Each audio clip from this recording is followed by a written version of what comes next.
Good evening, everyone. Welcome back. This is our fourth session with Nana Sakyi.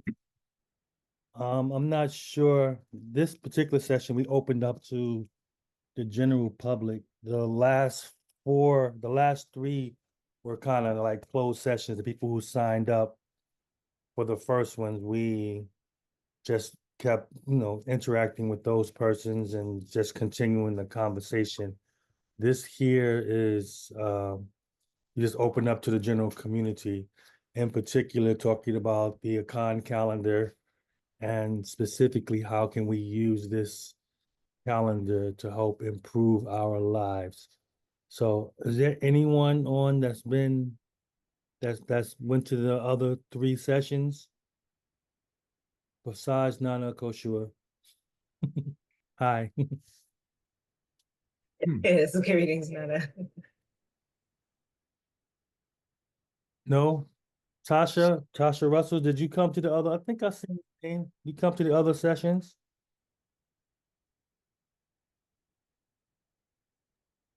No, I wasn't at the other ones. So this is your first one out of all the ones we did. Is there anybody on here that been to all of the other ones? Hmm. Maybe I need to send them an email real quick. Hold on, let me do that.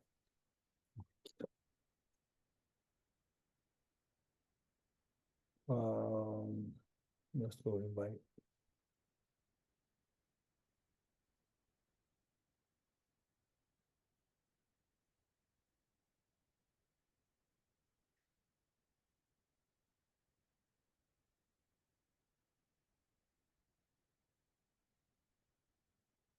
So Nana Sakyi, while I'm Yes. doing that, you can go ahead and get started with your presentation. Okay. Um, Good evenings, everyone. Can you hear me? Yes, we can hear you. Okay. Good evening, everyone. Thank you all for being here.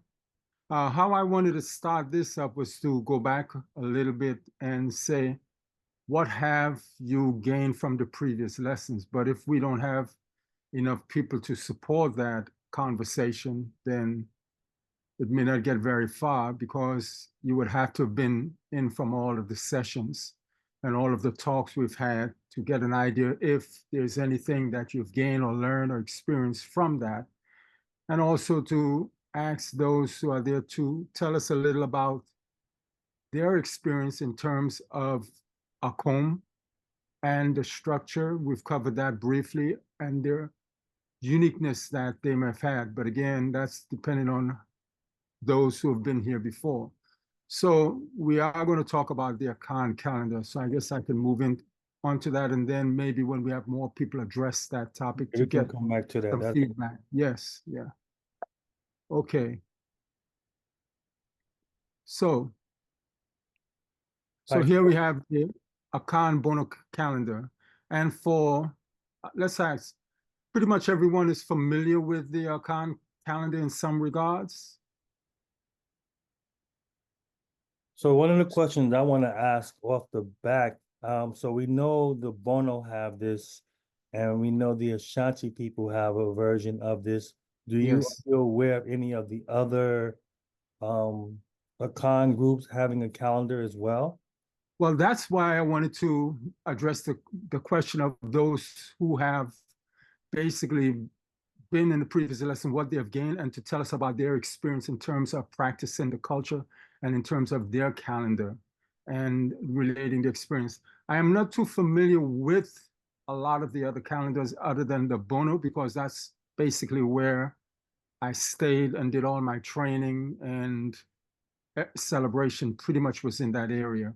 Didn't get the experience to travel other areas, but I'm sure those who are part of this group may have had that experience in branching out to go into different areas, and maybe they could share their calendar, as far as one thing I found, which I'm familiar with, the latter one, there's certain words they use which are not part of the Bono calendar, like awukudai. We don't have such a word, but I would like to know when it follows that maybe we have an equivalent that may mean that word, just like what they call akwesidai, we call it krukwesi.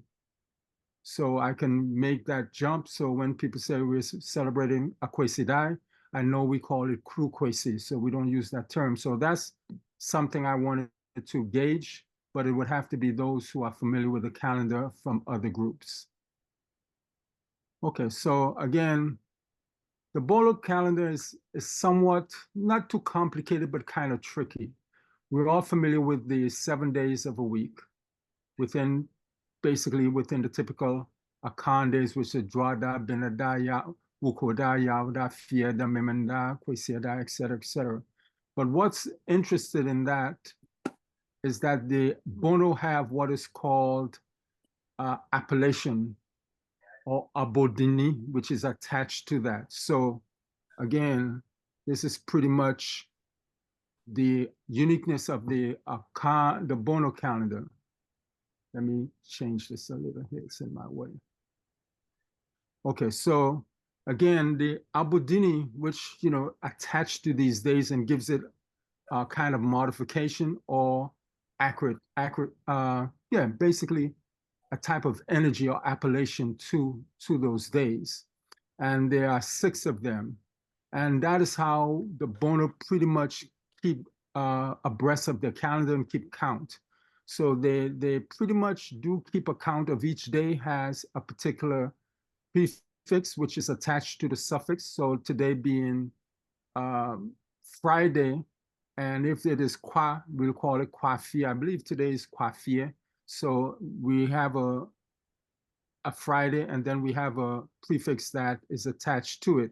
And as you see, kwa is the 6th one on the list, which means that is open and free, meaning there's no restrictions, there's no limitation, and errors are forgiven on that day, especially with kwa. That sometimes during these Ade, they're very serious days in terms of celebration, and sometimes people can make error or mistakes. But if it's on a kwa, basically it's forgiven. So it's open.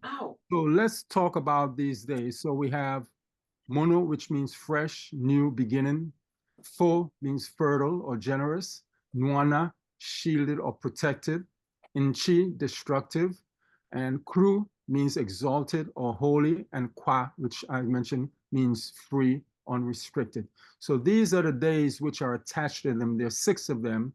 And then they repeat themselves, and that represents the 7 days. So if today we started with Kwa, so when we count backwards to next Friday, it will go, Kwa Mono will go to Mono again. So it will change, and we will start with Kwa, end with Kwa, and then switch to Mono. So those are pretty much the Akan prefix. So like, as I mentioned, you have in Awotre, and then you have the abodini. So when you multiply the 2 together, you get 42 days. And that's why the Adria 9 comes into play in terms of keeping counts. And so the Akans, basically, days are 42, and their year consists of 9 months, or a total of 378 days within their Akan Bono year. And so meaning the week we started with Dwada, Benada, Wukweda, Yauda, Fieda, Memenda, etc. And the 7th day is Kwesiada. And there we go through the Kru, which will attach to each of those days. And they give meaning to them and appellation. And so it would be interesting to see how the other calendar works, and in terms with Akwesidai, Awukudai, and I'm not sure what other days. They do celebrate Fofie from what I understand, and I'm not sure if they celebrate Fojo, but I would need someone who is practicing either the latte shrine protocols or the Ashanti to see if they have those appellations as well attached to them and what the meanings are behind them.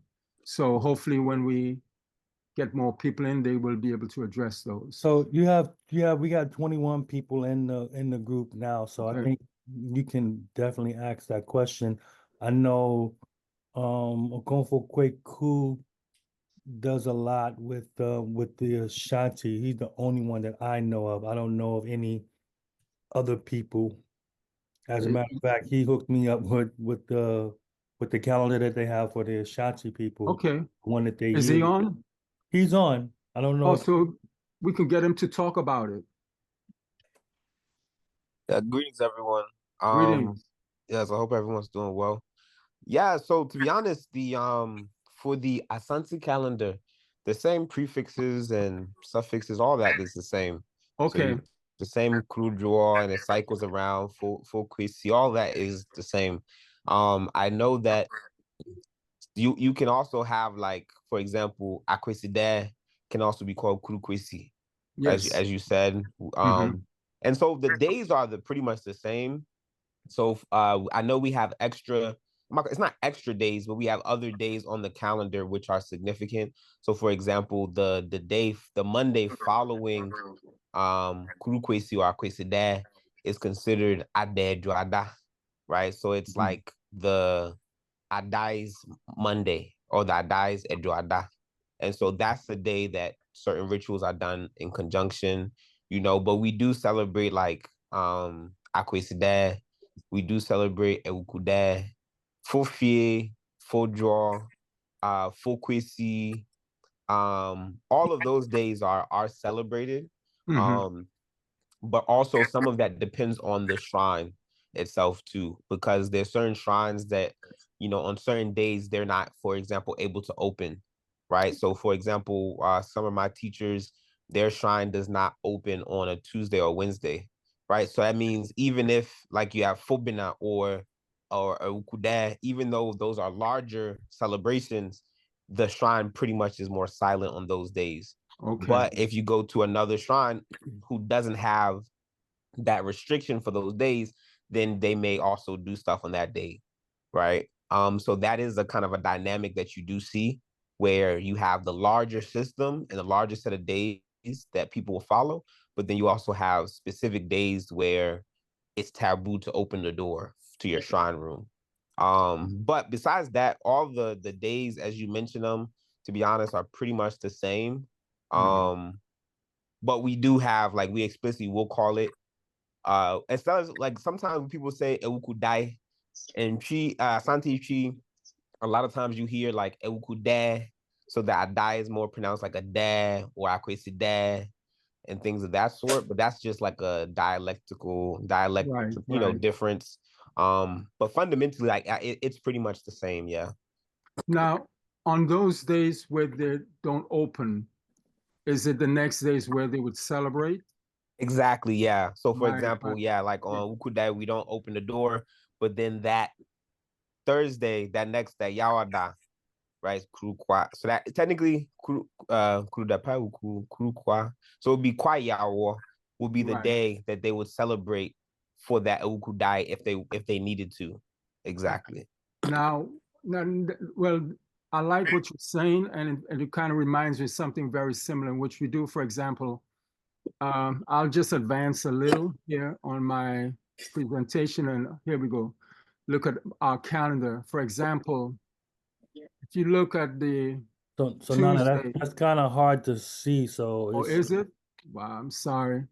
Yeah, I tried to get it bigger, but I could not. Well, I'll just I'll explain. Like, for example, on Tuesday is what we celebrate the Kwabena. That's called our Ade, and they call it Dabone. And on the day before that is Kru. Kru basically is what we call our Adapa. And so the following week before that, we have a day which we call Krubina, which is the day we don't open the shrine, as was mentioned earlier. And that's on the same day in which we have the Ade, which is interesting. So it represents a day of, like, what I would associate of rest for the bosom or vacation. Like, just like we as human beings, we work 40 hours a week for the whole year, then we go on vacation. We go on vacation, we relax, rejuvenate, and that's the day you don't want to be disturbed by work. You hope no one is calling you from work to do work. It's your free day. It's a day you relax and rejuvenate yourself because you've been working hard for the whole year. It's the same with the bosom.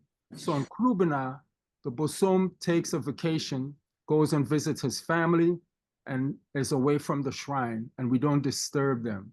But the next week, Tuesday would be the Ade, which would be Kwabena. And so that's we call it Dabone.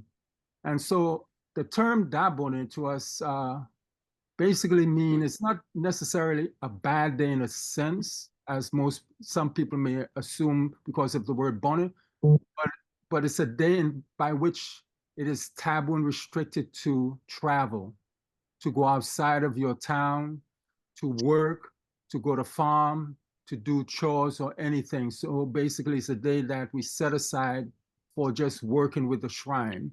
And basically the Dabone basically means it's a bad day to go to work, to do other things other than devoted to the ancestors and the shrine.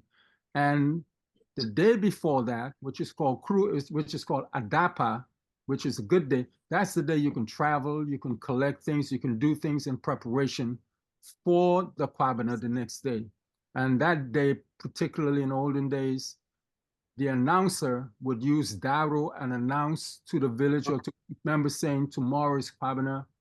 Tomorrow we don't go to farm. Make sure everybody stays home. We will celebrate the festival or the Ade. We will notify the ancestors and we will do everything and make preparations.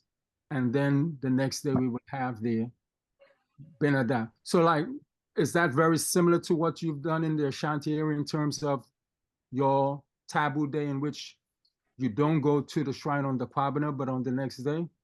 Yeah, so yeah, very, very similar. Okay. So like I know, yeah, so very similar. Even the day, Kwabena being a big day for Yes. us is, but some of that, as I said, it depends on On the the shrine. shrine itself, in terms of, what day. Like I know for like my nana I think it's on Kwabena, she can't have like the sun touch her hair. So her Right. hair is like wrapped up completely and the sun can't touch her hair. And then there's certain days that, the shrine can't open, either the following day, like the day literally following, if you need to do shrine work for that day, you would do it then, or, the next week and so on. So yeah, Okay. it's really the same. I would say, to be honest, when it comes to Asante stuff, a lot of stuff from my understanding of what I've heard is similar to how things are done in Techimine on a larger scale. Now there's some, peculiarities between the different aspects of Akan, the people in Techimine and people like in Asante region, but a lot of it is actually very similar. Okay, that's good. So again, so anyone from the Latte Shrine has understanding of their calendar and how it works as well?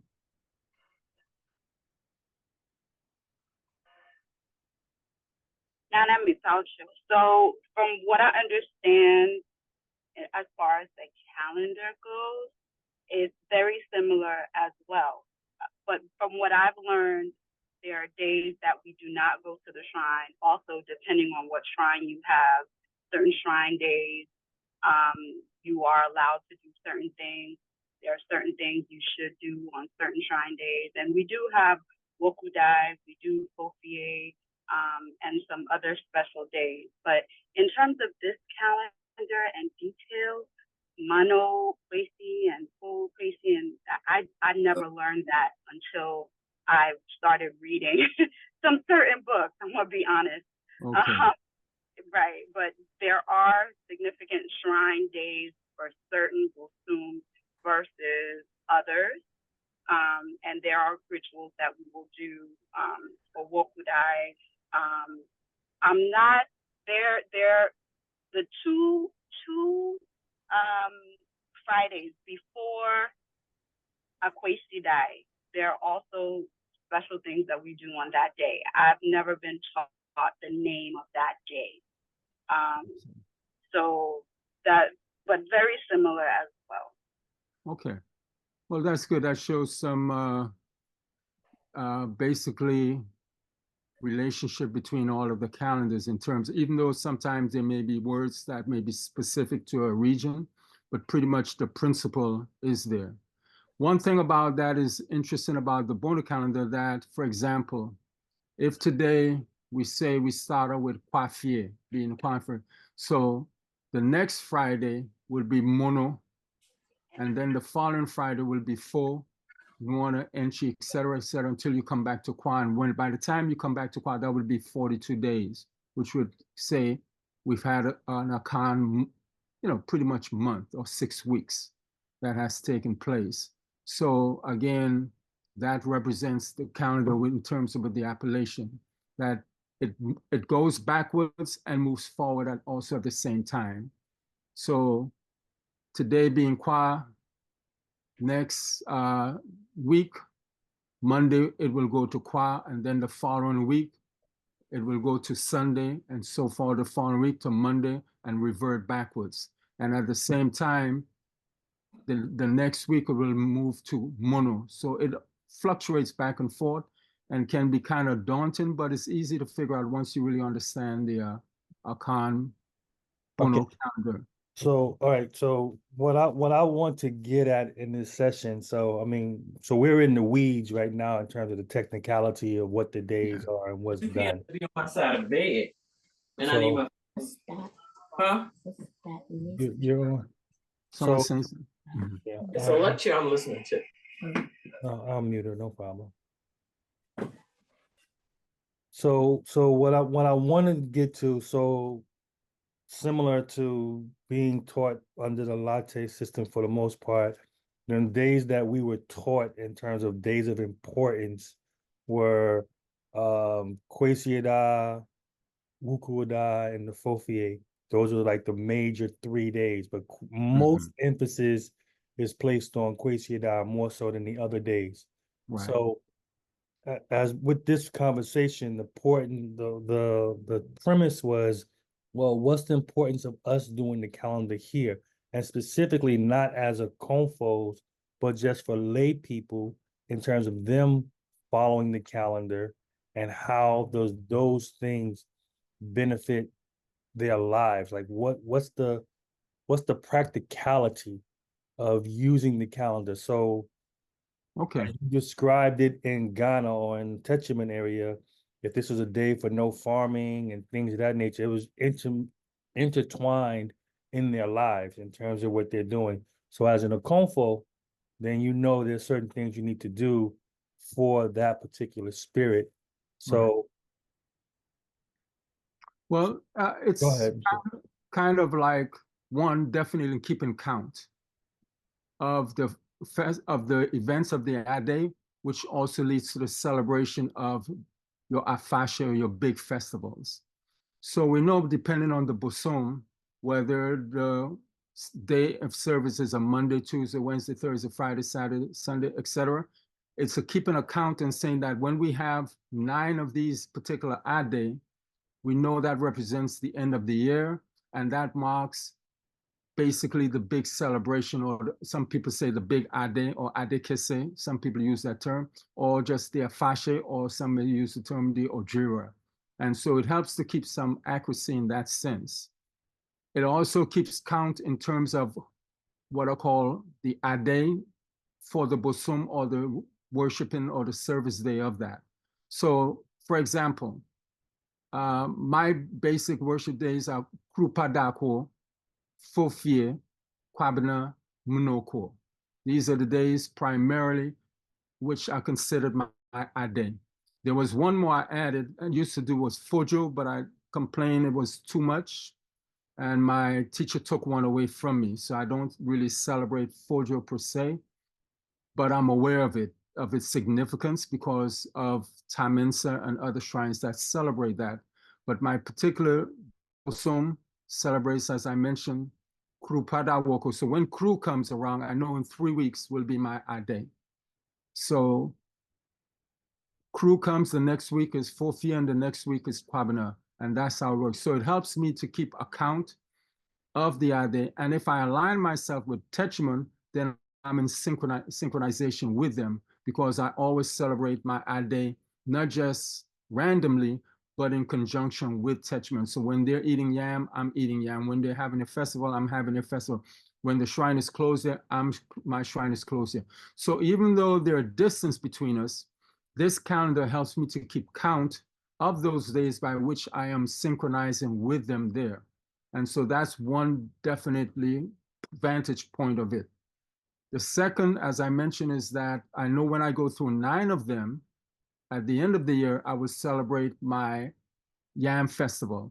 Now, sometimes the Yam Festival is postponed due to extenuating circumstances, but rarely it is postponed. And so I can almost with certainty say, yes, this is Yam Festival. And prior to that, it allows me to know when is Yam introduction. So once we have basically said this is Yam introduction, then I know in 6 weeks we will have the Yam Festival. So again, the calendar helps me to synchronize that way. Plus, another vantage point that helps us also to relate to the bosom, which from time immemorial has been synchronized with these particular ade, and some of them has specific names that relate to that. For example, my bosom, Kwabena, we know it's Tuesdays, it's day, Benada. Some can say it's called Ta Kwabena, or you can just say Kwabena Bena, and that meaning that's this day that is related to it. If you have other shrines that has a particular name associated with the day, we know it's celebrating its festivals or its ade on that particular day. And so depending on the Emrani or the particular prefix it falls on that day, we can almost be for certain clarity when that bosom is celebrating. For example, one of my teachers celebrated his festival on Kru Kwesi. So I know once we had Kwabena, then I know by all means the next following the next Sunday, the Sunday coming, he's going to be celebrating his Yam Festival. So I'm almost certain of that based on the calendar. So there's no guesswork that is involved there. So those are the attributes of that. And also it allows us to do things and start events. For example, like one of my brother called me from Techman. He said, hey, we have a new graduate priest. We're giving them a suya. We said we'll do it on Mono, which is a good day. So we're going to do it on Mono Bina, which Mono means fresh, new beginning. But something happened and he said, well, let's postpone it to 4. The Kung Fu said, let's postpone it to 4. So 4 is also a good day to celebrate and do the Asuya. So again, that also helps with the planning of events. When you want to do something new, something important, you can use those days in terms by which the prefix falls on it, especially Monday being a cool day. So you want to do something extraordinary, some new beginning on a good day of good energy. You work till Mono falls on Monday. So Monojo would be a good day to start something, or Fojo will be a good day to start something. So we pretty much can plan our lives around that. You see people do marriages, they do naming ceremony, they do Bragoro rituals, all depending on not only the day itself, but also the prefix that is attached to those days. So it helps us pretty much have some type of security in our events and making it successful. So one of the other things, and I'm not sure if anybody else was taught this as they were practicing or dealing with the culture, is that we have Thursday, and we always would put Yawada bread down Thursday for the ancestors. I don't know if that even exists in Ghana like that. I think that's something really unique to us here in America. Mm-hmm.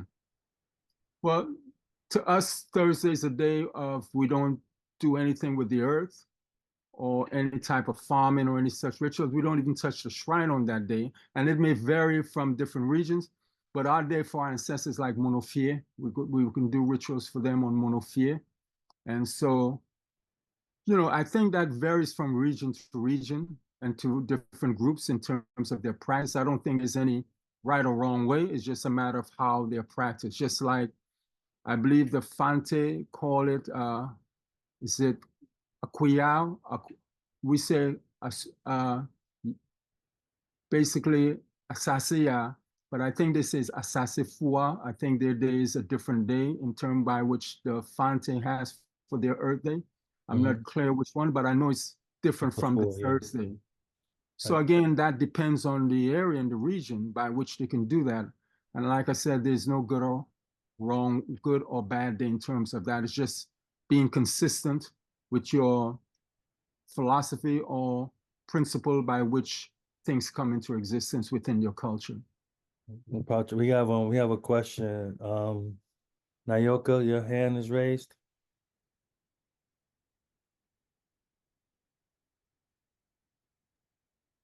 Adasi.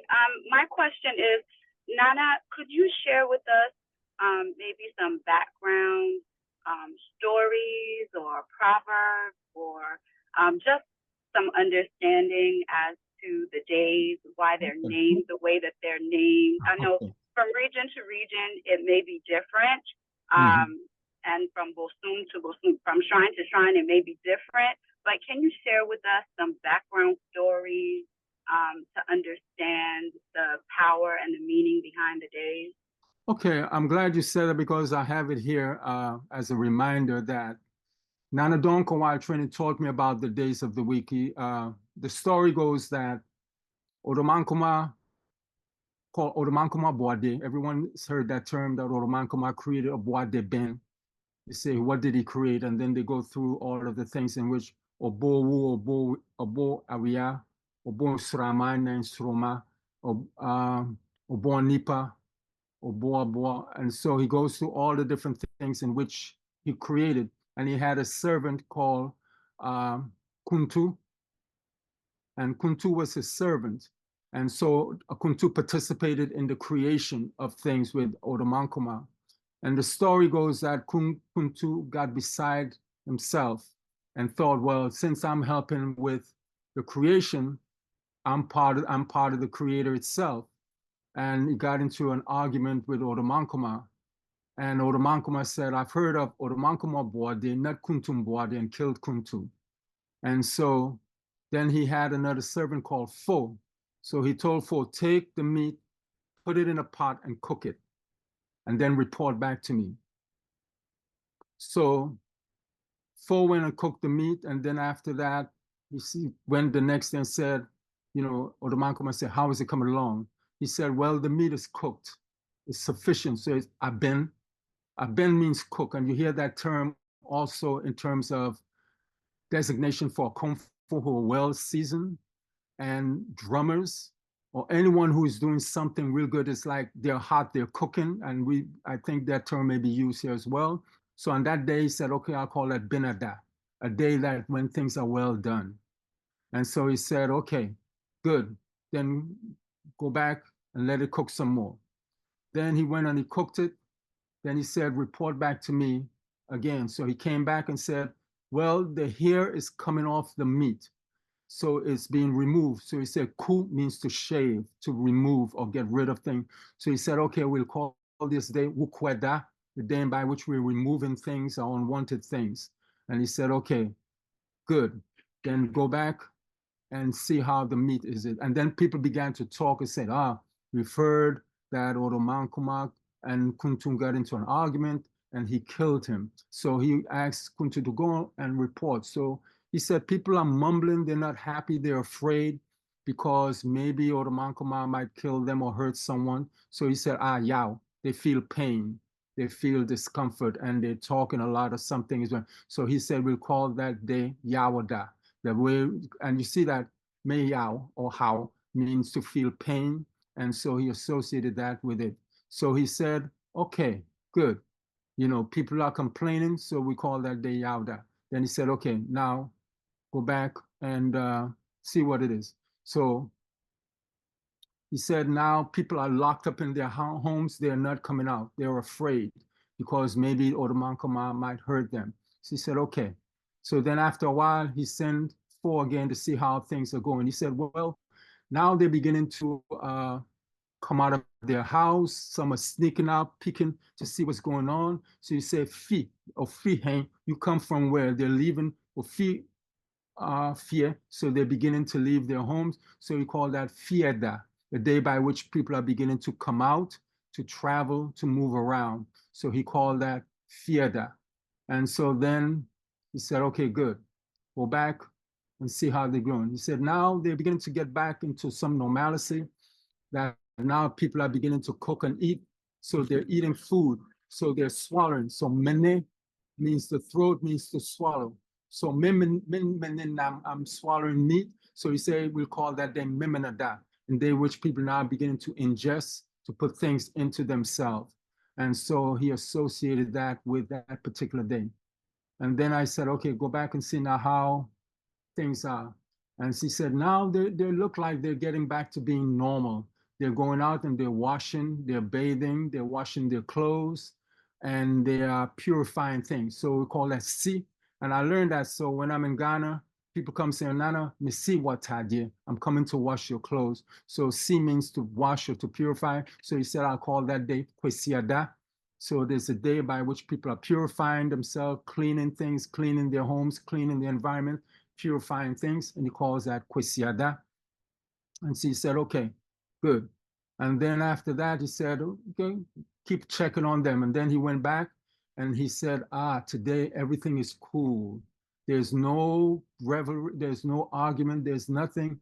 People are getting back to being normal as if nothing happened. So he said they are, on that day, we call it Juada. It's a day where things are cool, there's no hot, there's no heat, there's no argument, there's no confusion. So he called that day Juada. And so in gratitude to Fo, he said, because you've been a loyal servant to me and you've done things, I will do something to remember your name forever.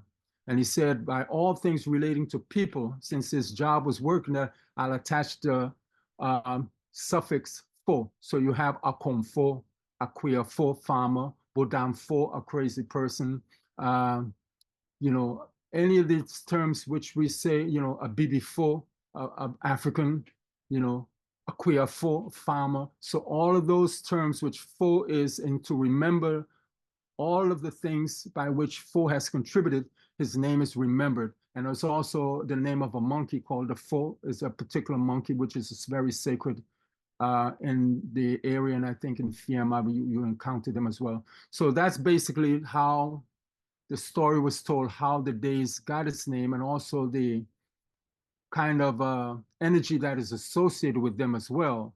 So that also when rituals are being done, we pay attention to those days by which the energy is conducive to that. So that's why, like, you know, some days are more sacred than others, and it has to do with those attributes of them. So that's basically how Drada, Benada, Wukweda, Yauda, Fieda, Mimenda, Kwesieda got its name. And this is the story that was told to me by Nana Donko of how those days came about and the meaning behind those particular days themselves. So the first day of the week is what, Wednesday or Tuesday? Well, basically, the event started on Benada, yes, Tuesday. But in Akan tradition, the really first day begins is on Wednesday in terms of that. And you see historically some event, especially with the Akan calendar, the day begins that way. So this story is just basically to tell how these days came about, but the event take place on, yes, Tuesday, Benada, which is the beginning of the story itself. But as far as making it the importance, you find that some days Friday theater is very important. So I can't say that this one day is more important than the other, but it depends on what is being done at that particular time or what type of activity that is happening. They will begin on the days. For like Timons, I mentioned, Fojo is an important day for him. On us, for some of us, it's Benada. Others may be Wednesday, some may be Friday, some may be Sunday. So all of them, I don't know if the story will relate to those days and such. I've not heard it before. And I've never heard this story anywhere except from Nana Donko. And if anyone has heard something similar, definitely share it with us. So I would love to hear, you know, if there's any similarities in that story of how the days came about.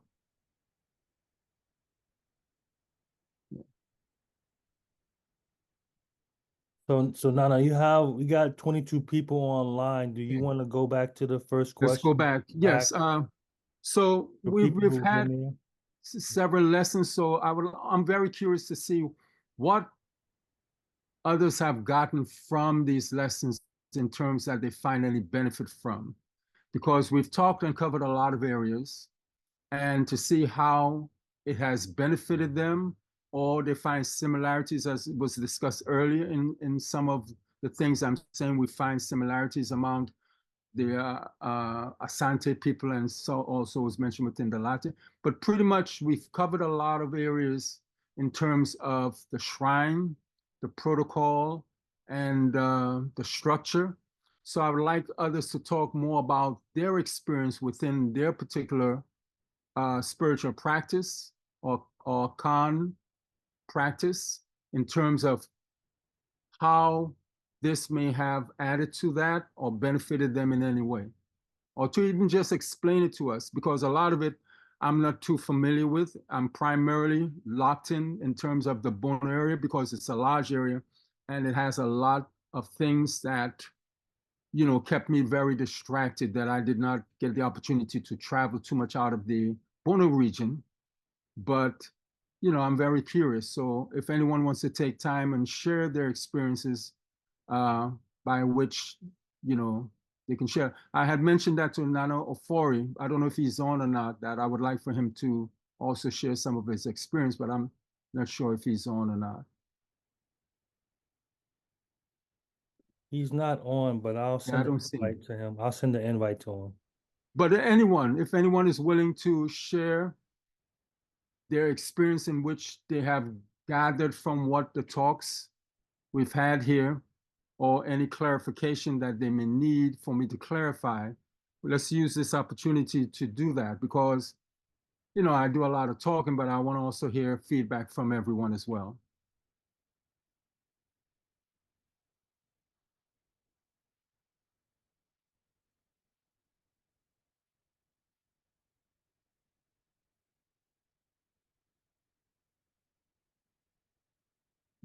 Does this mean I've explained things so well that no one has any comments? I mean, Okay, so let's do it like this. If you've been on all three lectures, just raise your hand. Press the raise your hand button so I can see who you are, and then I can just invite you to speak. So, for example, I think Akonfo Ama and Nyamache. I think you've been on for all three lectures, correct? Am I right? Yes. Okay. So you would be a Yeah. prime candidate then in terms of yeah. providing some feedback. Give me like 1 minute. No, I'll say something. Okay, let me see. Is anybody else that I know that I've seen? All right, Sister Yasmin, she's been on for all of the lectures. So, Hi, greetings. Greetings. Yes. So, what do you want us to talk about? Is this for me? Is this a lot of different information? It's a lot of for me. It's just a lot of reflection on how really deep these systems are and how much things need to be better integrated and understood on a cultural level so you can begin to touch the real essence of the spiritual lessons and the spiritual medicine that we should be receiving. So I can't really say anything except for I appreciate you all for presenting us with the knowledge. What I gather from it is this is a whole lot more to learn, and based on what system or what area you're in, things vary somewhat, but the I believe the general principle should be the same. So it just causes me to reflect deeper and think deeper about what it is that I've been trying to learn and digest. so has there been any takeaways for you in terms of, based on what Nana Sakyi has talked about, has there been anything that you can grab and start using now that's applicable? So we talked about a lot of stuff. We talked about some abstract things as well. So we know the organizational piece is a big part. But was there anything that came out of these discussions where you can grab onto it now and be like, okay, I can use that to help me continue on my journey? Um, what I can take out of it is that I need to study more and understand more. And when we think about the structures, and like myself, I don't have people in my family that's practicing a cone. When we talk about structure and things like that, I think in terms of who I would consider being in my spiritual family to do more things with, to practice more and to share more with, so that it can become more integrated in my world, and so I don't feel isolated in a sense. I have to see the importance of structure, because he talked about the importance of structure and being actually adopted by his family in Techiman, which makes a whole big difference than just being here and being put online with a group of people teaching us, various things, but to be fully immersed into the system like he was, it just makes me try to figure out what I can do to better understand it on a deeper level. Can I ask you a question in terms of from your training and background and learning? Yes. Is you find there's a similar structure there as well, because you went through the whole process of learning and developing to be an Okomfo, so Yeah. therefore there has to be some form of structure. So you find any parallels in that sense?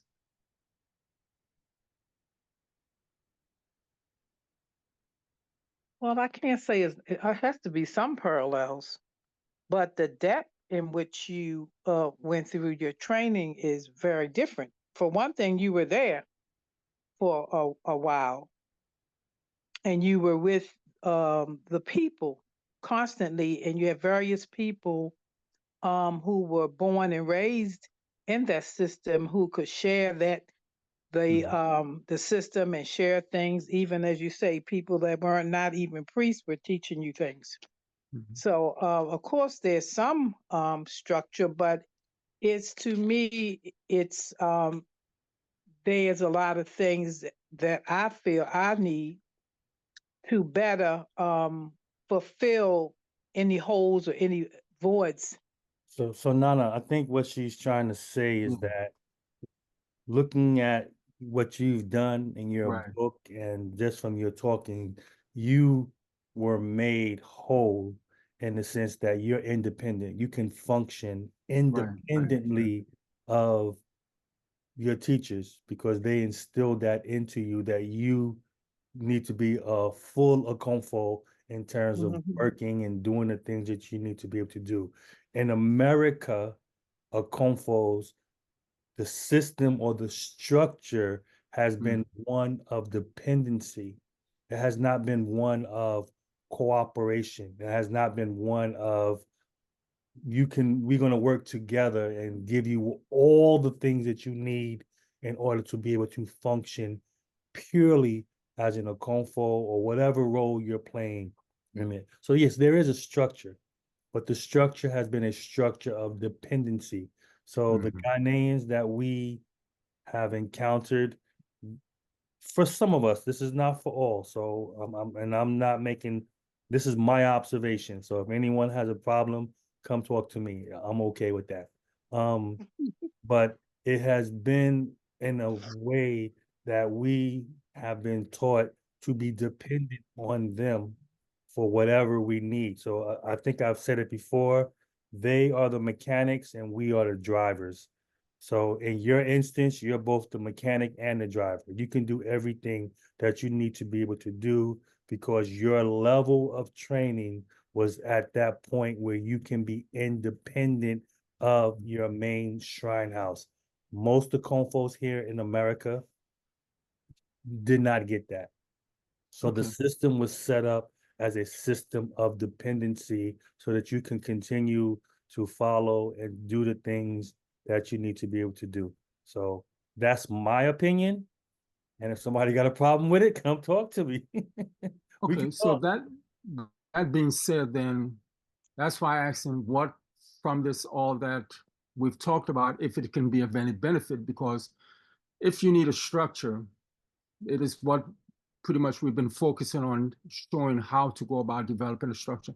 I haven't talked about all of the other aspects in terms of the shrine structure itself and all of that, and that could be for another talk. But pretty much, if there's not one, I would like to share, and others too who've been to the Ashanti areas can share that structure by which it can embolden you and give you a foundation by which you can function independently, you know, as an Okomfo, because you do need some form of structure. You need some type of order in terms of how to go about negotiating and navigating this environment. So we talked about some things in terms of that will bring knowledge in terms of the Abramo, the Sisidra, the Dinkra, the Chinie Puma, and all of those things by which are there can add to the balance and structure. But in terms of a comb itself, that's a whole different ball game there in terms of structure. You know, that we haven't talked much about the training of a Komfu and all of the, how they go about getting knowledge over the period of time. We've not addressed any of that. And we'll see if there's a need for that, if people wants a need for that or not. That is something we can talk about, but it hasn't come up as yet. And I've not brought that up. But definitely, it's all part of it, you know, in terms of getting a structure, because a lot of that has to do with if you don't have it, and this is something I firmly believe, the purpose of the bosom is to guide you and help you navigate where there's a deficiency. It should fill that void. Where there's excess, it should balance it out. And that is something I can't emphasize enough, that your bosom should help you get that structure if it is not there. And we should not be floundering and wondering, why don't I have the structure? And you have that very same thing which can provide that to you, because that is one thing that was taught to me doing whole training. Would they rely on the bosom to come and guide the training? Not the person training me, yes, but it's the bosom they listen to. The bosom will go to the teacher and say, no, do this for the combo, do this and do this, and they will do it. It's not like I'm the teacher, I'm doing everything and you follow. It's not like that. The bosom basically navigates and directs and instructs everything. So that's why there's so much emphasis in getting what is called the bosom to touch the earth, and also the emergence of the Okomfo and the bosom as one, so that it can come and guide the Okomfo as well during the training process. It dictates the kind of songs you want to sing. It may create its own unique song, or it may want its own rhythm, or it may want its own dances. It will begin to do that, providing that the Okomfo has the ability or the training and the vehicle by which it allows that to happen. And I think once we tackle that, it will change a lot, because we can deal with a lot of things on the surface. Mentally, you can read books and you can do this forever, and that's all subject to opinions of the author. But to get real, serious knowledge is between you and the bosom. It has to come and guide you and show you and say, this is my totem. This is my food I like. This is what I don't like. Your teacher may like this, but I don't like it. Your teacher may eat this, but I don't eat this. Your teacher's bosom may eat that, but I don't do that. And so the bosom will come and give that uniqueness and expression. And so I think that is something we also need to really seriously think about in terms of getting that relationship between the Okomfo and bosom, because what is the purpose they serve? We have them. What is the purpose of having a bosom if we are still floundering and asking those questions? So Nana Kofi Ofori has joined them. I think you said you wanted to ask him something. Yes. Hello, Nana, welcome. Nana Ofori? Okay. So maybe he hasn't. Probably trying to unmute. Right. Okay. Well, I'm raising an interesting topic there in terms of how can we make what we do better and navigate this environment that we're living in terms of with our bosom, and how can that be done in terms of allowing it to function so that we can not feel that we are lacking something. So the question, and which I'm very stepping on eggs, because I don't want to say whether the training is this or not, because then I'm stepping on things and I really want to avoid that as much as possible. But what can be done, or what do they feel the need to get their bosom to function in a way by which it solves all of their problems as much as can, because you have to function independently.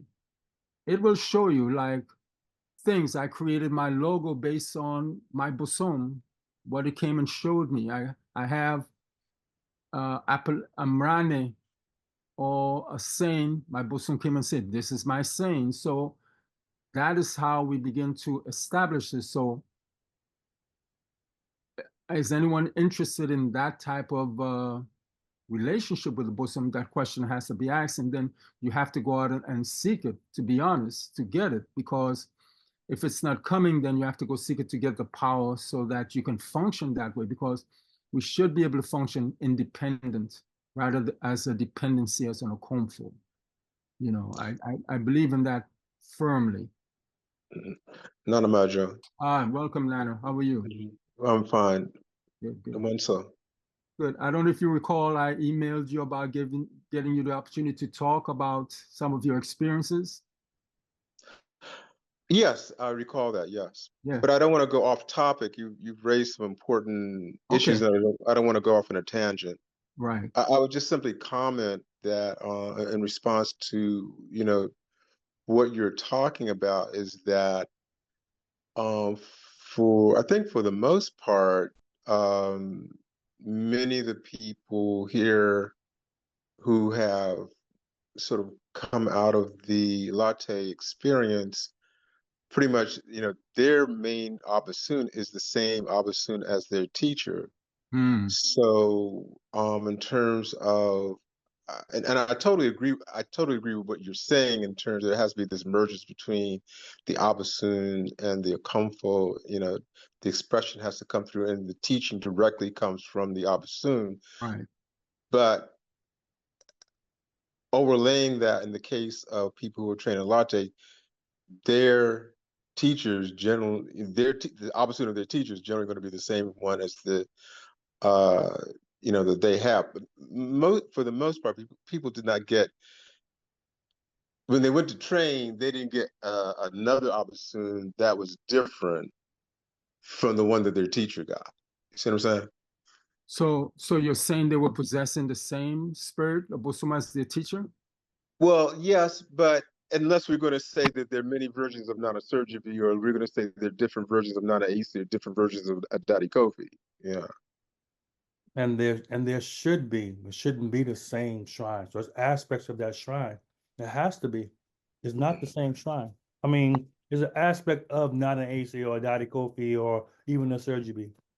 Because when I've traveled to Ghana, when I went to a Durbar, I saw hundreds of shrines. So they might have the same name, but there was something that was different about them shrines. They could have been Tano, but it was Tano something different. So what we've gotten in latte, or from the latte experience, I like how you say that, them shrines have to be different. They're aspects of a clergy or a Daddy Kofi, because your spirit also plays a role in this. Right. Yes. I'm not gonna comment. I'm not another surgery. I said it. So if anybody got a problem with it, y'all can come see me. It's okay.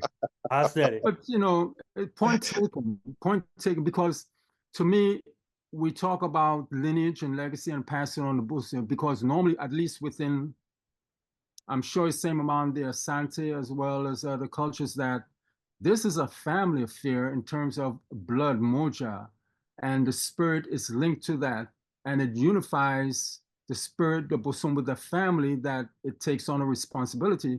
So if someone from another place or someone of different family, ethnic group, you're possessing their spirit, that is saying you're part of the same family by definition of how we view it.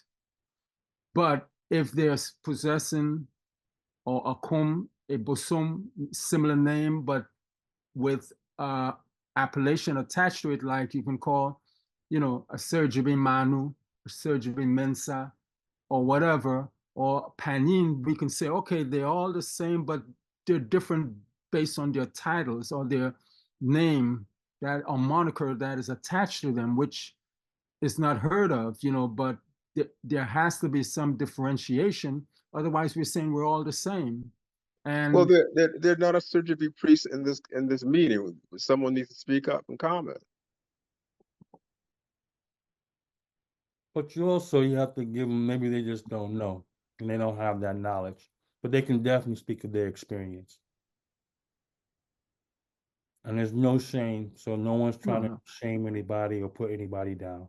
No, we're not trying to do that. And that's why sometimes I'm very hesitant in speaking because, This is Jasmine. I just want to say one thing because you all brought that up. I trained Nana Sakyi priest. And when I graduated in Ghana, and my spirit would come very strong. And people would say, "Oh, you act more like a Daddy Kofi. Are you sure that's not an AC?" Da da da da da. And they were saying she's gentle, she's this, she's that. And I say, well, I've always been what they call a tomboy. So the spirits know that about me. So why would she pick me? But then later on, my teacher said, "Oh yeah, she can be very strong, even stronger than Daddy Kofi." So we're not always taught about the variations of a spirit. Sometimes we think they should look basically the same. And as you say, your spirit, the person's spirit is a part of it too. So is your particular energy, combined with the energy of the spirit. Mm-hmm. So I think we're not taught about different variations of that energy, and Okay. that it will look different on different people. So how will you distinguish that from someone who's more gentle and soft and etc. Since the same name, but the energy is different. And that's, I think, what we're hinting at, that yes, it is, but it's a different aspect of the same energy, right? Yeah, but you still see it's not an AC. It's just not. No, that's not what we're denying. But Okay. it's the energy, meaning it's an appellation or an aspect of non-AC that takes on another kind of characteristic, which is different from another one based on your energy itself. Right. Yeah. Yeah, because I've heard some stories about Nana AC being brutal in terms of how she dealt with some people, and I'm like, Nana AC, really? But I mean, I've heard these stories.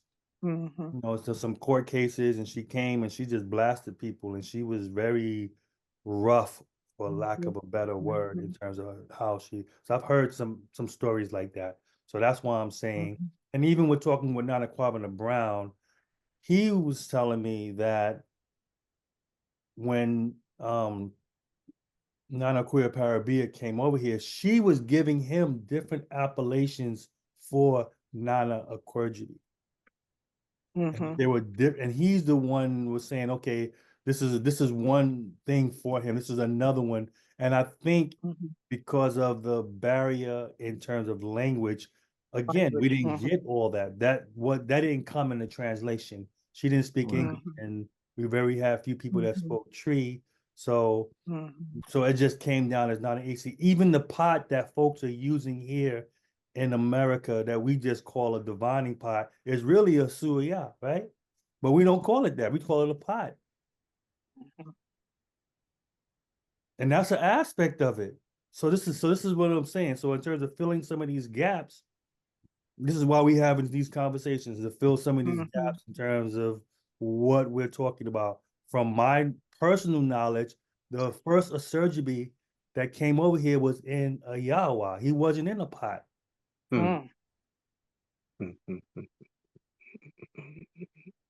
No, that is interesting. Yeah, That is very interesting. I've not heard that before. And who has that? Do you know who has it? Onipa Busia. Really? Wow, that's very interesting. So have they spread that news around? Nope. Nah, I don't. I mean, after when Nana Kuya Parabia came over here, she just started making everybody pots. or Suyals. So she gave everybody pots, but that wasn't the original. And So it's then I'm not sure if and I asked some I have some of the board members. One of the board members is over there now. I'm trying to get some answers to some things. So for example, so maybe when she gave Nana Yao Paradini Zulu the Yawa for a surgery because he was a man. exactly. So that's why maybe she gave him the Yawa, but all the other ones were Suyals because most of those Mm. people were females. Right. And then we were taught for the And longest time. traditionally, the latte shrine was for women. Right. It wasn't until Nana Denizulu came there that they began to train men. Oh, really? But again, of course, Nana surgery is not indigenous to latte. It came Right. from somewhere else. So there's a whole lot He to that. comes out of he comes out of Kumasi area. He's from that area, so but that's neither here nor there. But yeah, you're right. He's not from that area. Has anyone ever broke down the name? I mean, I, through my bad tree, tried to break it down, like Jebi, to give or receive something. Has anyone ever broken down what Asio Jebi represents in terms of I've heard one story slash Mhm. background as to a possible origin, but I would say, I mean, at the end of the day, all of it you have to really ask the shrine itself. True. What I've heard is that a long time ago in the town that a Swijibi was at, he, as a typically I don't think we see a Swijibi like that over here as much, but he was very strict and ruthless in his rules. So basically, he had a lot of like Ichu idea taboos, but people in the town kind of were disregarding them. And so he started killing people in the town based on them not listening to the rule. And so the king of that town went to his river and basically in Chi, he said, if you like, you can't kill all the people of our town. Like, we know they're not listening fully, but please, if you kill some, you have to save some. So Jibi can also mean to save some or like to leave Okay. some. Okay. So like basically trying to the idea of like, hey, don't just go and kill everyone, but save Right. some of the people, because if you do that, even though they're not listening, then we'll have no people left in the town. That Right. was one of the interpretations that I've heard. And then even the kwa part is so kwajibi, kwa being like because sometimes people with the name Kweku or Kwesi Right. it can be short as to like kwa, right? And sometimes I've heard that can be like a nickname, so to speak. So most likely, I think it comes from Kwesi Jibi, but that Well, one, even then, heard I would that. have to I've to heard double Quasi, check. yes. Yeah, I've heard Quasi, yes. yeah. Okay, so we're putting it together in terms of the knowledge that is there within the shrine. I mean, this needs to get around so people can be all on the same page. No. Well, we're trying. That's the Yeah. reason why we're having these conversations. It's definitely there. I mean, the structure is there.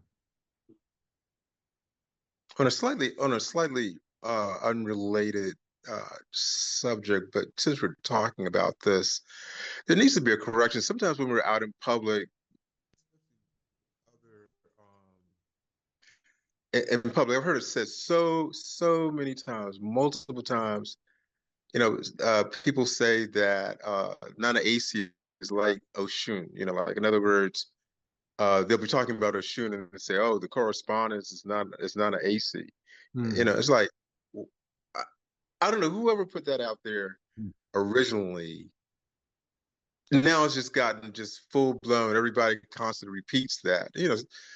In my opinion, is nothing. None of the AC does not resemble Oshun in principle in any way. So that really needs to be corrected. Well, that has to be done for an in-house. Yeah, but I have a Yeah. philosophy about that as well in terms of mixing energies. So I have nothing against the Yoruba system. So as you know, a lot of the early Okonfos and priests in the Yoruba system, they kind of mix the two systems together. Mm-hmm. So I, by no stretch of the imagination, consider myself a purist in the sense of just one way, but I do, as a scientist, we have a adage that says like dissolve like. And what that means essentially is that if a substance is a polar substance, meaning it has a certain chemical structure, that chemical structure will also be able to work with another structure that's also polar. So polar molecules, simply birds of the feather flock together. So we're Right. taking all these different energies and we're mixing them together. That's a problem. So just like what you're saying, Oshun is like Nana AC. I think aspects of doing that creates problems for the persons who are dealing with that because you can't put all shrines together. Well, I'm just simply saying, yeah, shrines that are of the same principle. In other words, the purpose for which God made them, and whether it's functioning through Ifa or whether it's functioning through Okom, yes, that kind of works. But Nana Asi's purpose is dissimilar from Oshun. Okay, that's Can the you point. elaborate on that, Nana? Just briefly, the difference. Okay, You're saying they're completely different. Can okay. you just? So we know that Nana Asi's purpose is to escort those who are getting ready to make transition to Asamando. She's here between Asamando and the earth plane. So she assists in that role in helping to make that transition. And she helps with incoming spirits as well. Okay. Have you ever heard Oshun serving that function?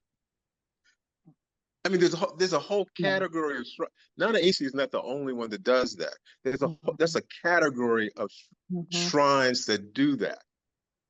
Okay, and I've seen like a list of about 10 different Abasun that serve that function. Okay, she's not the only one. But does anybody talk about using Oshun for the purpose of escorting somebody spirit to to the next level, or maybe with childbirth? But I'm simply saying it's not the same. Her function is different. Yeah, me Paucho. So just like there are many paths, there are many functions and roads for the Orisha, like many Right. roads and paths of Oshun. I cannot say, I don't know if anybody can say that that Oshun or Yemoja do not have similar roles or functions to Nana AC. I'm just saying I don't know where somebody cannot say that because they both represent the power of creation and creativity and bringing things into existence. So I'm just saying I don't know that we can say that there's no relationship because we haven't heard it. Or we may not know. I don't know the I agree pantheon. with you. I agree with what you said, my sister, in terms of there are many roads of Oshun that I've heard it said that for every turn in the river of Oshun, there's a different Oshun. Yeah, in the same way. So yeah, there are many. I agree that there are many roads to Oshun, but I'm simply saying, she's a river spirit. I just don't see her primary function to be similar to what we see as Nana AC. Okay. Okay. That's just And it's though it was just kind of, I think it was a lot of it was just kind of thrown out as like, because Nana AC is the only female Abasun that we're familiar with, so she must have to correspond to Oshun, as though there are no female Abasun other than Nana AC.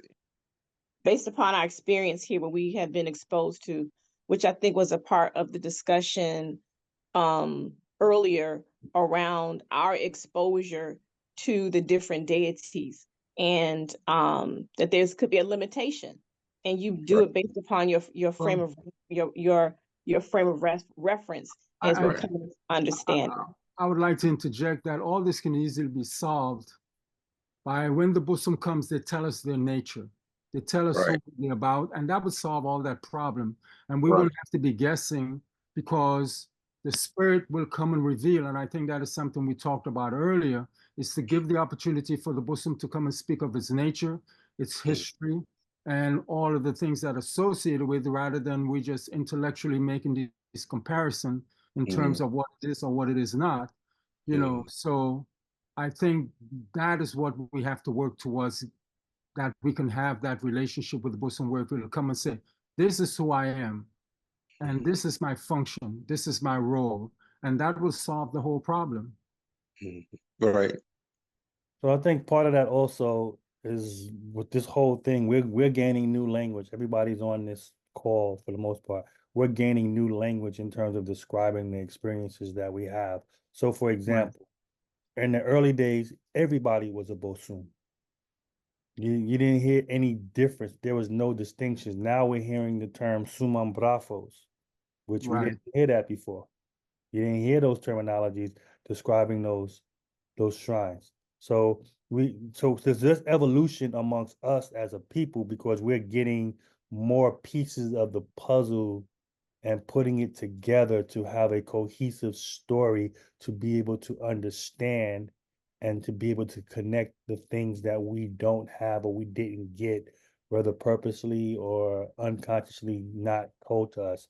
So again, having these conversations allows us to grow in that manner so that we can continue to put all this together. So the goal is that you're independent as an Okonfo, and you're able to serve your constituency here in America and not be dependent on having to run back to Ghana or wherever you deal with every in order to do the work because you're here to serve the community and your family, right? That's what it comes down to. So we're getting there. We're getting those pieces.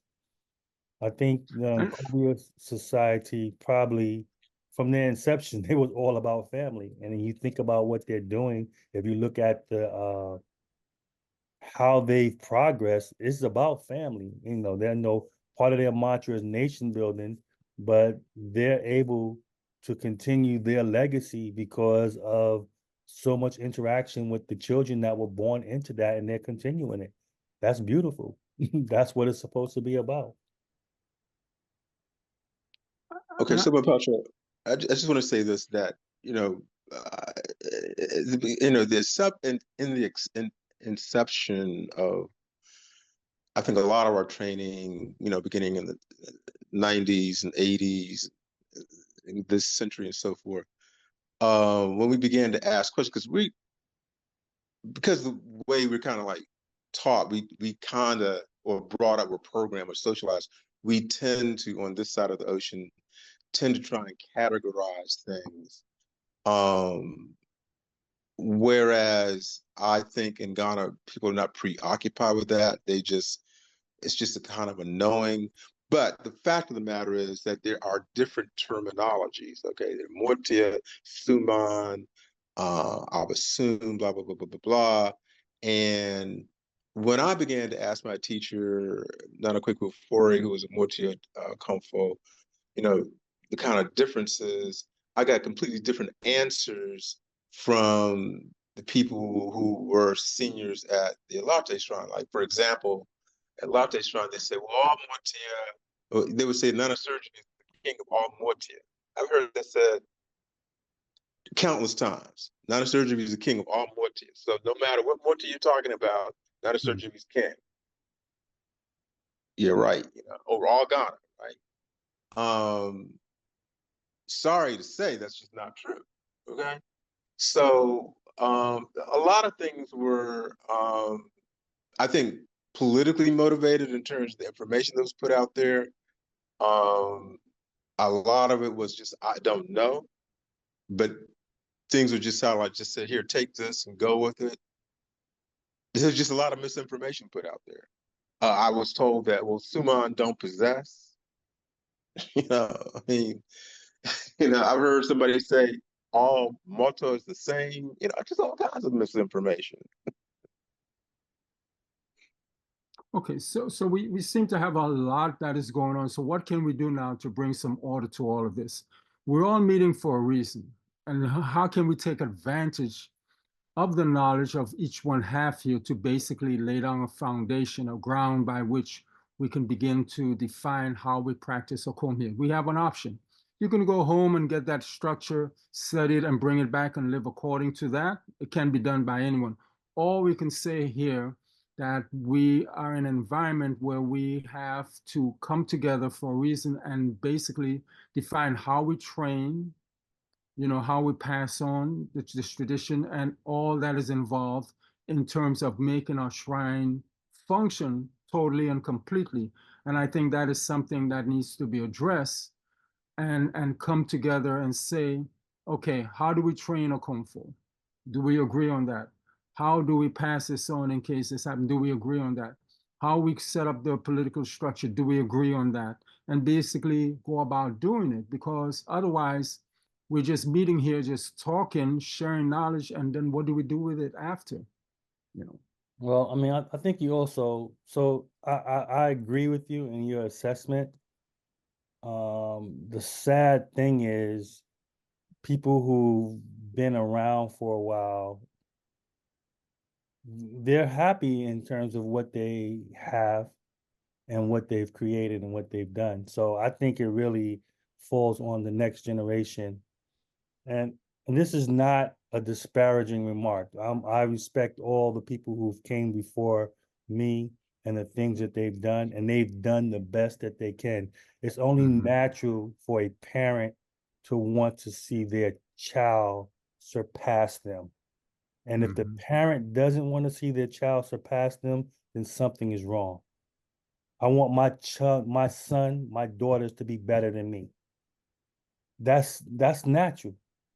And if a person doesn't want you to be better than them, if I learn something new and I want to share it with you and you shooting me down because I've learned something that you say, then something is wrong. That has to be questioned. What's the problem? There's nothing wrong with folks saying, I don't know or I did not know. But I'm glad you know, and now you're teaching me something. My mom, Nana Sakyi, always tells me I'm going to learn until the day that I die. She was the person that put me under and all that type of stuff. She always says that. So she's always had that about herself in terms of saying, well, I don't know everything, but I will find out. And as I find out, I can make the course correction. Some people aren't willing to make the course correction. So that's where the younger generation comes in to be able to do that and not be disrespectful to the other people, because we're not trying to be disrespectful to them. We're just saying, well, there's some more to this that we didn't get or that you didn't get. And it's okay. So we ask the question, are they here on this talk? And they're not. They're not. So therefore, we can move with those who are here. Yes, you're right. Most of them are not here. Mapalcho, Yes, go ahead. great discussion. Appreciate the time. And I'm even reluctant to speak because I'm going to come for a while and I want to defer to you all. But I ask in the context and tone of this current stream of dialogue, what is your advice to a Akamfa, pardon? What is the advice to a Akamfa? You should talk to us offline. This isn't the proper place for that. You talk offline. Pardon. No, it's no problem. I'm glad you asked the question, and I'm glad you feel safe enough to ask the question. But for what you're specifically talking about, because you are in a Kung Fu and you are under someone is training you. You should speak to us privately, and then we can give you private. It's a conversation between us, and then you can make a decision in terms of how you want to move. So you can take my number or Nana Sakyi's number, and feel free to call whoever you want, and we'll give you our best guidance in terms of how you should deal with the situation that you find yourself in. Mapalcho and Madasi.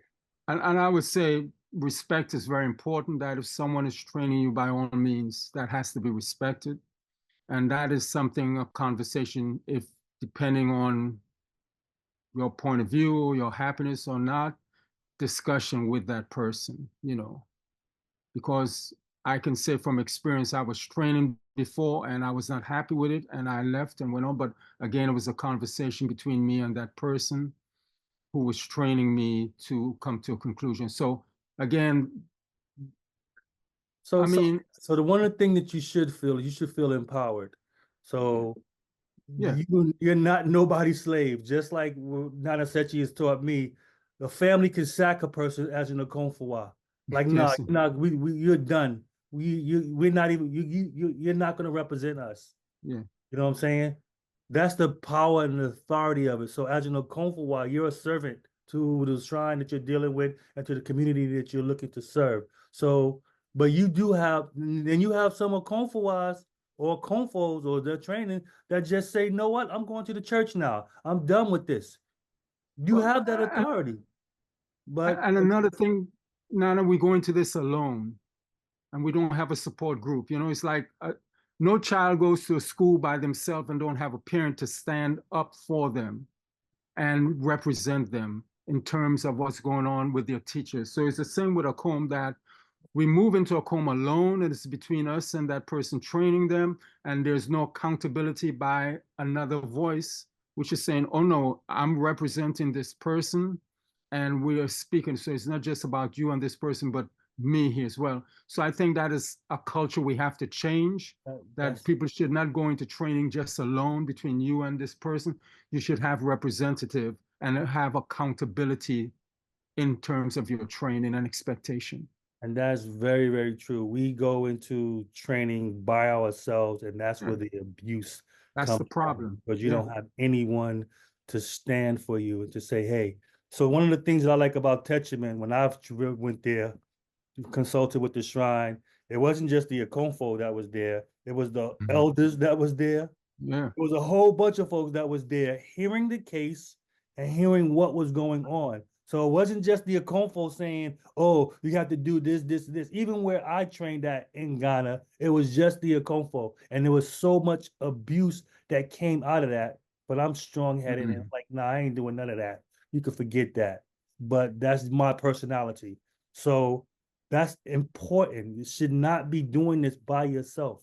There should be someone there to help and guide you where you have counsel. And then your spirit is probably talking to you and telling you things, and you're not listening because someone's telling you, oh, you got to do it this way. That's not correct. But again, we could have a conversation offline. Yeah.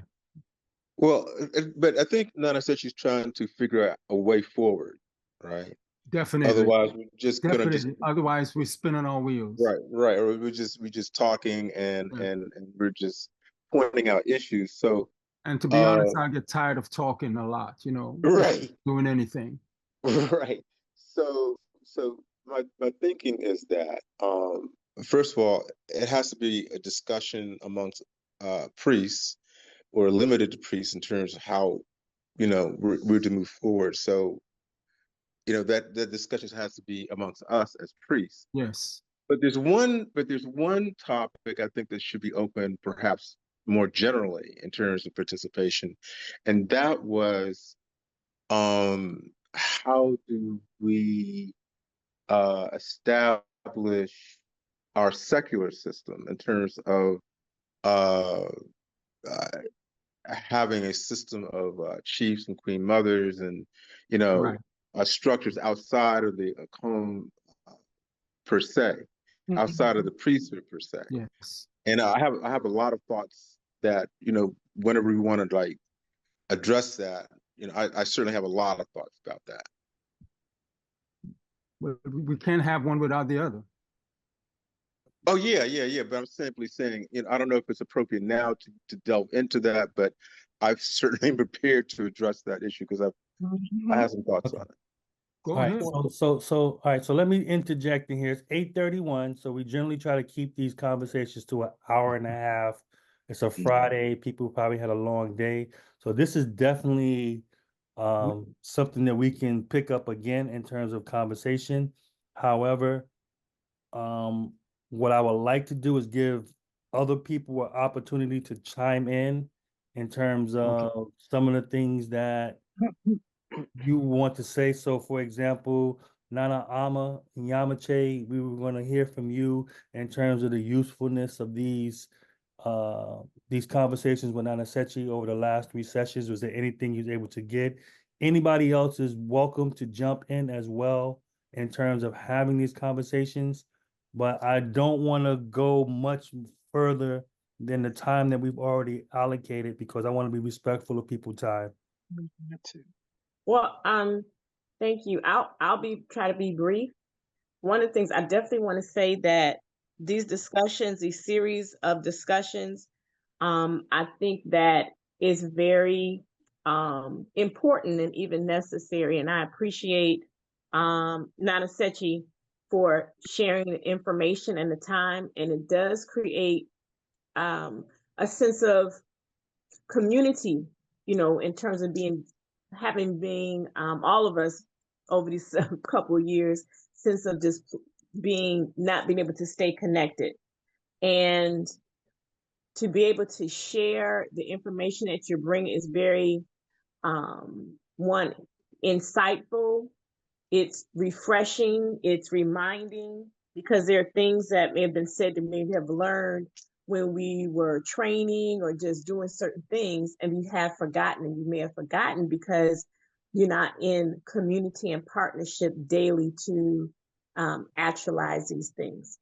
So just in terms of its usefulness, is definitely useful, and I appreciate even more when you send out the recordings, because you got to come back and we can listen to it, because it's a lot of information, and I appreciate when we have the particular topics and staying on that subject and being full circle with it. So that's what I have to add. So I'm definitely appreciative of it. And I did have a question, but not now. I'll send it in the email because of the time, just in reference of the calendars. So that's it. Thank you, Madasi.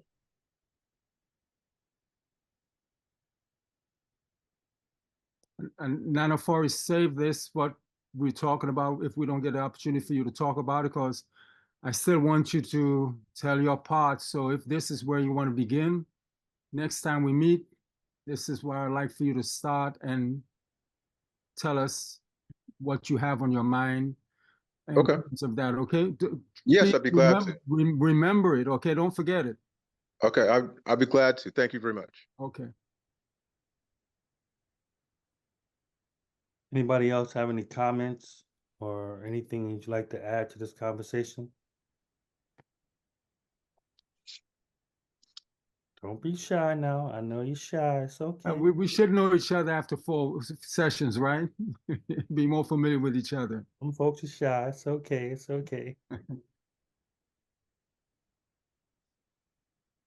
Akuya Sarpong. All right, I'm calling you out. You have anything you'd like to add to this conversation?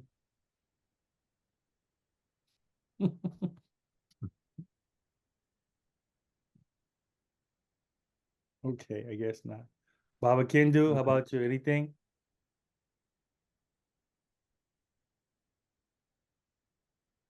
Brother Kweku.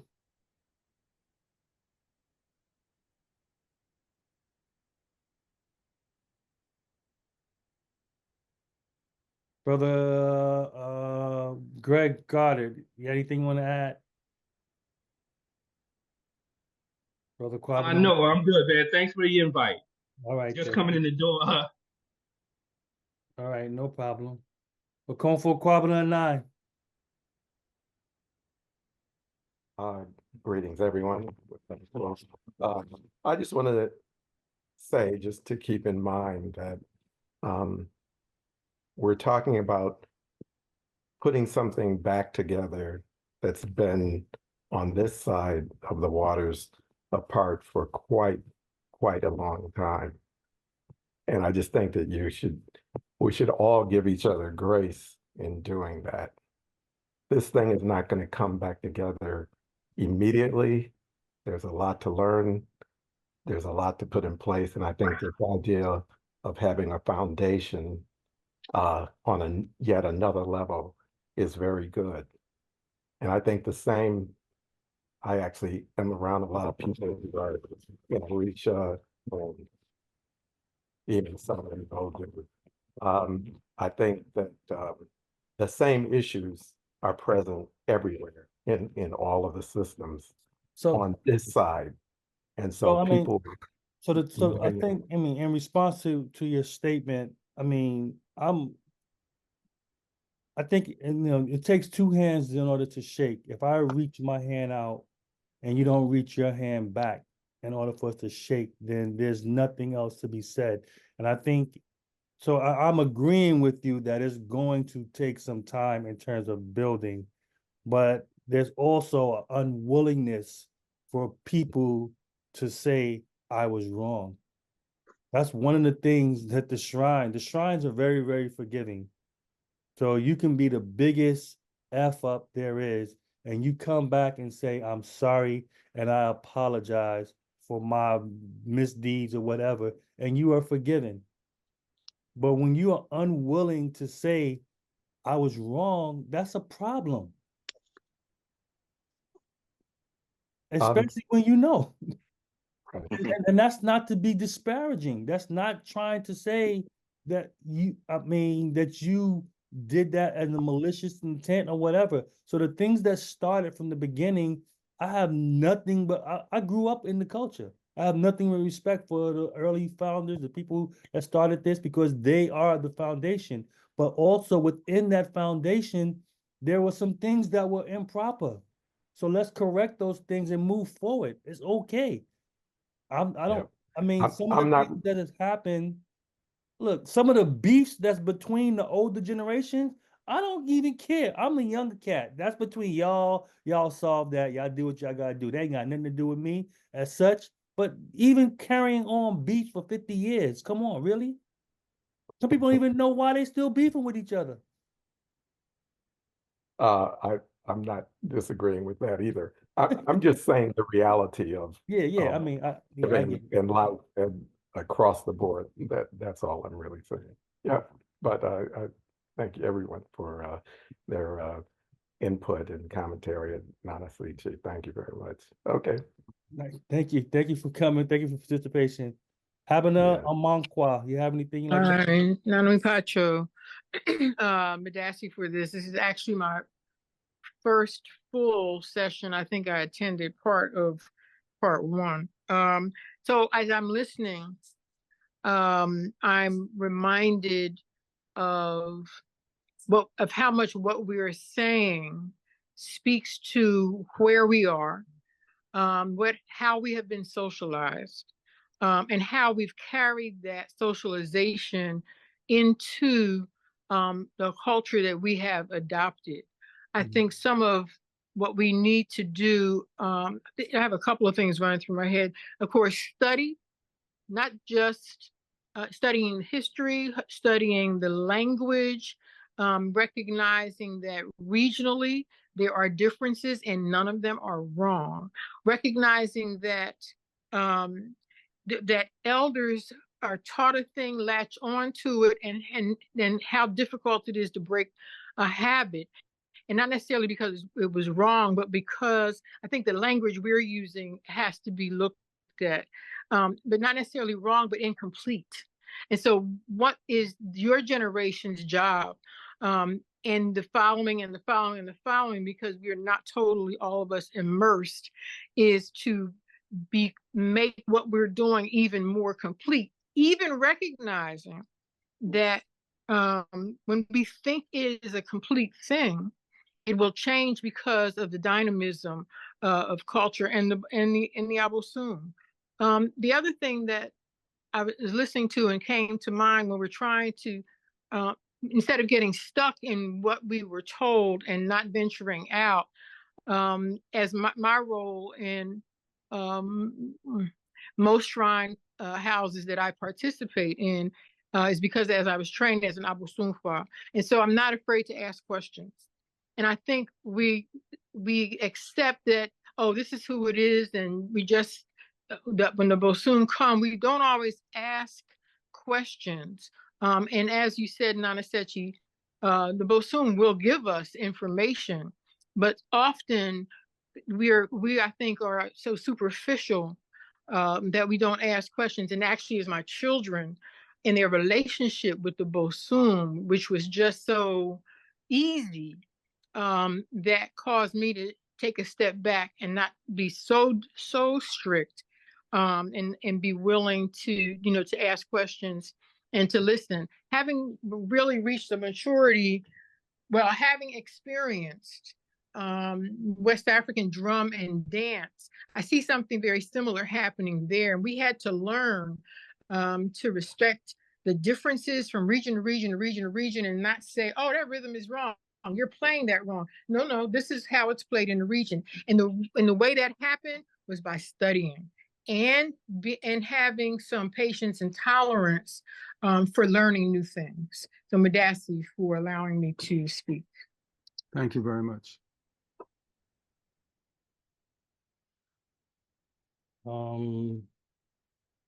Hama Encia Forwa. You have anything you'd like to contribute to the conversation?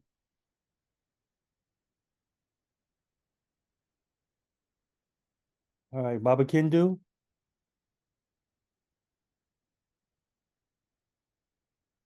All right, Brother Chris Jackson. How's everyone? Hello, welcome. Firstly, just I appreciate that you have this this meeting every couple of weeks. I think I have similar experiences, but a little different. I traveled to the Ganja region, and I was able to learn from folks who have, which some of you may call a Suman brothel. They call it a Bassoon brothel. Okay. And they have distinctions with Suman, similar to what Nana Ofare said earlier. But, you know, I just appreciate listening and learning. I stay quiet because I just want to listen and hear the different experiences and see what is similar and what's different. And so that's pretty much where I'm coming from. Thank you. Thank you for sharing your thoughts with us. Who's the Brother Muad'Din Abbasa? Do you like to say anything before we get up out of here?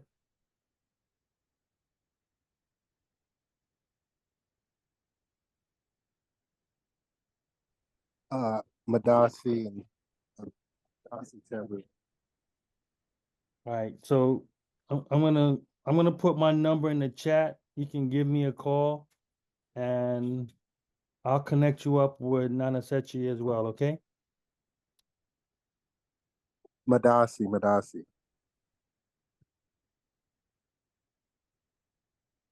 All right, I just dropped it in the chat for you. Brother Kwaku, you have any last thoughts before we get up out of here? No, I mean, just once again, thank you to Nana Sakyi for, always bringing your knowledge and sharing it with everyone. I think I agree with what everyone said, with what Mama Abena said as well, Mama Kini, about, just the whole entire kind of everything coming together, the different components, different things that are necessary for us to do. I think one of the big things that I think is important for us to do is, as we continue going back home to Ghana, to make sure that we're establishing family to family relationships. I think that's extremely important on the basis of us learning the language, the culture, and things of that sort, but just ensuring that we're learning it family to family, and not individual to individual. I think it would help with the accountability on both sides. It'll help with the transfer of knowledge. And then ultimately it would help with just the general work that we're trying to do for African people in terms of bringing freedom and power to us. So continuing to strengthen those ties on that familial level, and then things growing from there, I think it's really important. But yeah, once again, thank you to Nana Sakyi. Thank you to you, Kwesi Amor, for always kind of organizing these discussions and bringing everyone together. So yeah, thank you very much. Thank you for being here. Nana Coach.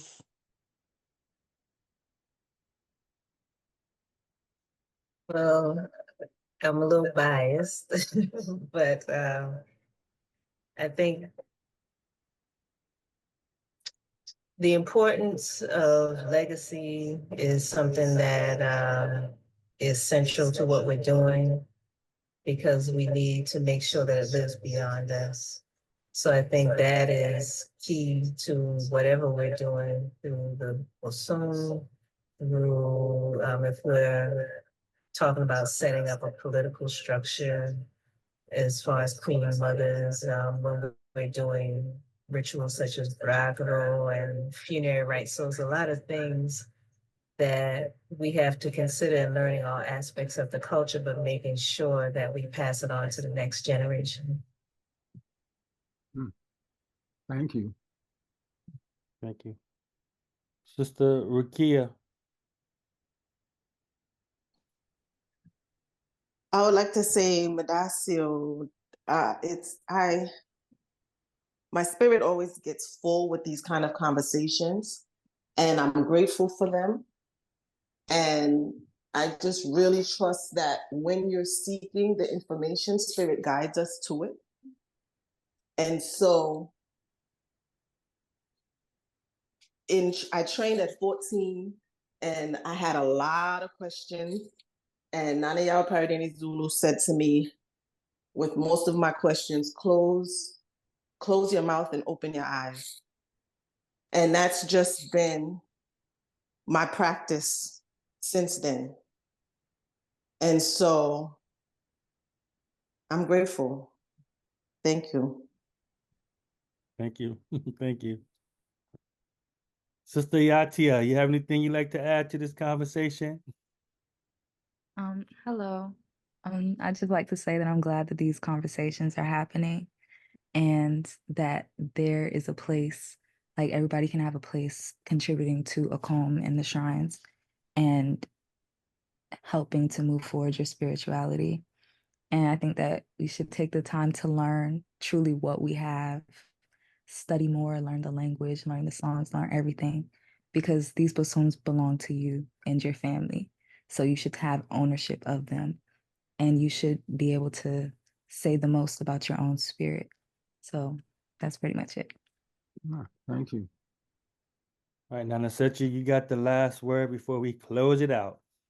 Well, I'd like to thank everyone for being here, because without you all, this could not happen. We're at the right time, the right moment to do something. So I believe everything comes together for a reason. Definitely great thanks to you, Nana Moore, for spearheading this and guiding it. And I believe there's success ahead of us. We just have to pretty much continue with what we're doing. And I feel we're at a point where we are tired of things as business or as usual, and want something that is more rewarding and fulfilling in doing what we've been doing. And we've spent a lot of our time on our lives practicing and achieving. So I think we can definitely benefit at this time, because nothing happens before it's ready, and that we can continue and develop this and see we're paving the road for a future generation to come after us. And so we have to do it right, so that it can continue and not play with this, take it very seriously, and establish that link that we are one with the Creator, we're one with our environment, with our nature and everything. And I believe that in time we can make it happen. So I'd like to thank you, Nana, and everyone for being here, so that we can have this opportunity. Thank you. Thank you again also for all the knowledge that you share with us in the community. So I think it's it's a beautiful thing, and I mean, as what so many people have reflected, it's a lot of information, but you know, we're learning and we're gonna do better, and we That's really right. really appreciate coming forward and sharing with the information that you have. So thank you as well. Thank you to your family. Thank you. That's why I'm here. Thank you all. That's why we're here. All right, guys. Well, have a great. So Nana, well, I don't know. I'll let you make any announcement. I don't want to say anything if you're not willing to say. Well, no, say what you need to say now. That's fine with me. Well, you are embarking on a I'm journey. traveling, but that's fine. Tell me what you want to do. I'm here to serve. So what do you want to do? Tell me. No. I mean, your announcement, because this is it. We'll meet when you come back. Yeah. I mean, how do people feel about December? I mean, we can definitely with the holiday season and stuff coming around, I don't know how people feel about that. I generally don't partake, but I mean, I know folks do, so I don't really. My holidays and celebrations around the shrine. Yeah, so, but I don't know what everybody else thoughts are, so I don't want to impose. I mean, if you got something that you're doing, so what's everybody else thought about? Probably sometime in December, maybe like the 13th or the 20th, getting back together. Is everybody cool with that, or what? What's your thoughts? Well, Paucho, I think, okay, so the 22nd, I'm doing the 40-day for my mother. And then I think Akan Calendar is having her, your thing is on the 7th of December, Nana Yamache? Yes, that's correct. Okay, so that's a Saturday. Okay, right? So, we've been doing this every 2 weeks, right? Yeah, but I'm gonna be out of the country, so I'm not gonna be here in 2 weeks. So, but somebody else can take the lead. I'm okay. I can give you the link. It's not a No, problem. brother, no. You need to be here. So when do you get back? Let's wait till you get back. So, all right, so the 13th or the 20th, which day you want?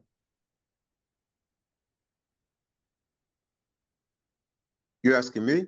I'm not saying in general, 13th or the 20th. Both of those days are Fridays, correct? Yeah, they're both Fridays, yes. Yeah, I'm not All right. afraid of Friday the 13th, so I'm not afraid of it. 13th is fine with me. All right then. So I'll set something up for the 13th. All right. Okay, sounds good. All right, guys. Enjoy your weekend, and we'll talk soon. Again, thank you for your time and appreciate you coming on, taking your Friday to talk with us. All right. Okay, Nana, thank you very much. All right, good night. Thank everyone. Good night. And, good. Thanks.